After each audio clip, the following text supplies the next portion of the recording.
Hey guys, this week we're in Scotland's northeast bringing you the second installation of Bike Rumour's Where to Ride series, Big Mountain Enduro in Aberdeenshire.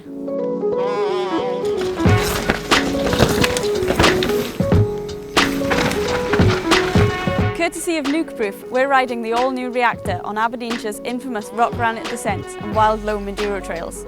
For the full travel story itself, hit the link on screen now. The Reactor slots into Nukeproof's mountain bike lineup between the Scout trail bike and the Mega enduro bike as a brand new all-mountain edition. It's available in both 27.5-inch wheels like we have here and a 29er version.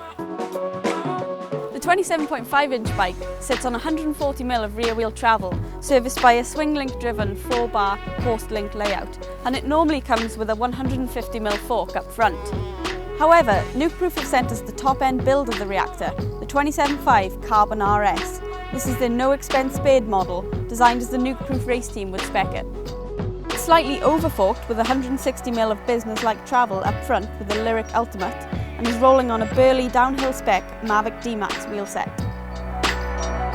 Looking to the geometry of the bike, straight away we can see that it's adjustable through the use of this flip chip here. It can be converted from trail mode, recommended for climbing and long days out in the saddle, to rail mode, which is only recommended for days when descending is the focus. Notice the relatively steep seat angle here, providing a nice and comfortable upright seated position. The head angle sits at 65.5 degrees in trail mode, slackening off half a degree to 65 degrees in rail mode. Already fairly low at just shy of 34 centimetres, the bottom bracket height falls as low as 33.3 centimetres in rail mode. At first glance, the Reactor doesn't look a million miles different to the Mega, but Nukeproof say this frame has been optimised as more of a do-it-all trail / all mountain bike rather than as a burly trucking enduro bike. In terms of progression, the leverage curves for the Reactor and the Mega look very similar, especially in the mid to late part of the stroke. It's in the initial part of the stroke that the difference is most notable. The leverage ratio has less of a regressive start than the Mega to improve small bump sensitivity, giving an overall progressive feel to the travel. Riders will definitely notice more support through the mid-stroke region in rail mode as compared to trail mode, and the more aggressive rider, such as our friend Rob, may even consider adding some tokens to the shock to increase that progressive feel. In rail mode, the mid-stroke support is strong enough to work nicely for the rider through sharp rutted loamy corners and when pumping the trail.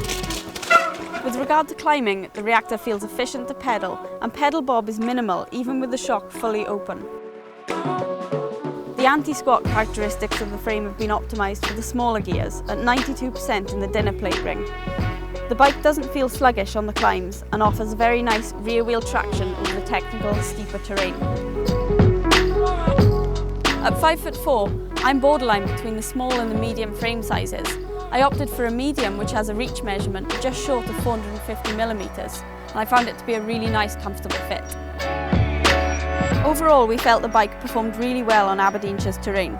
It's definitely a good all-rounder, an efficient pedaler on the long climbs over Munros, and more than capable on steep technical enduro trails at places like Pitficky and Tarland, and really fun to pump through those rolling sections of trail.